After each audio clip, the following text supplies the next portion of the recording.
લક્ષ્ય ન્યૂઝ, એક નજર, એક લક્ષ્ય. ડભોઈ થુવાવી રાજલી પાસે ભાજપ જિલ્લા વિકાસ વિશ્વાસ જાહેર સભા યોજાઈ.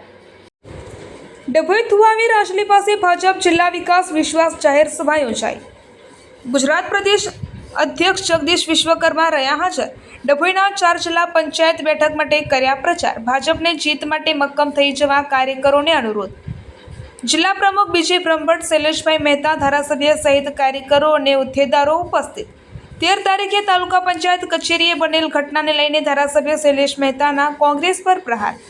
કોંગ્રેસને તાલુકા પંચાયતની બેઠક પર બિનહરીફ થતા પેટમાં દુખ્યું છે. ધારાસભ્ય શૈલેષભાઈ મહેતા, કાર્યકરોને ચૂંટણી જીતવા જે કરવું હોય તે કરજો, તમારી સાથે કંઈ થવા નહીં દઈએ.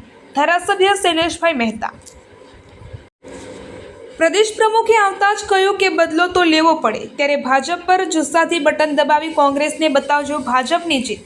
આ પ્રસંગે જગદીશ વિશ્વકર્માએ વડાપ્રધાન શ્રી નરેન્દ્રભાઈ મોદીને આતંકવાદી કહેનાર કોંગ્રેસને સાખી નહીં લેવાય.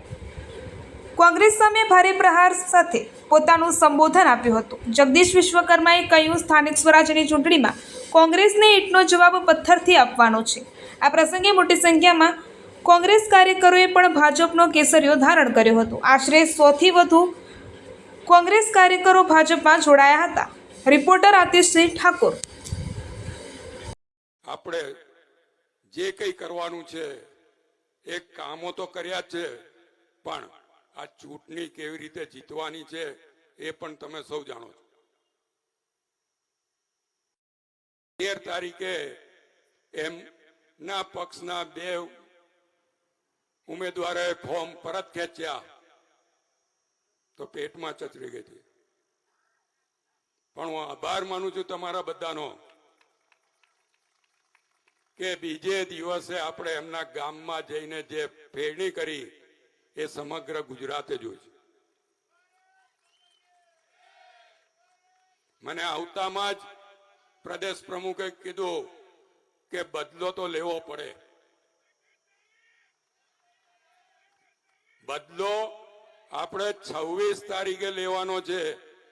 ગુસ્સા ને જુસ્સાથી બટનો દબાવવાના છે.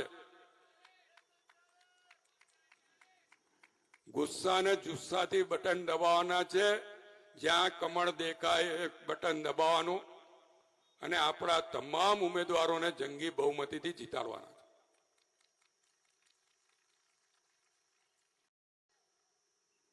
છે. 13 તારીખ પછી આવી નથી શકતા.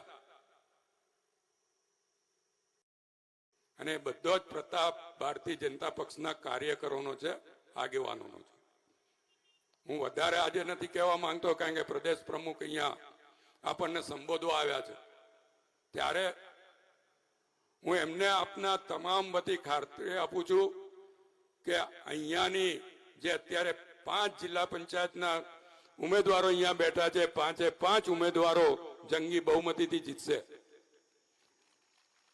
સાથે જે 20 તાલુકા પંચાયતના ઉમેદવારો અહીંયા આવ્યા છે એ તમામ જંગી બહુમતીથી જીતવાના છે. ડભોઈ નગરપાલિકામાં ફરીવાર ભારતીય જનતા પક્ષનું બોર્ડ બેસવાનું છે.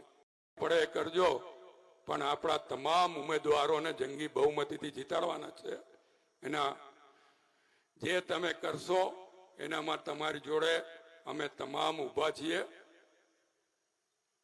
જેમ 13 તારીખે થયું ને કોઈને કશું થવા નથી દીધું, એમ ફરીવાર પણ કોઈને કશું થવા નહીં દઈએ.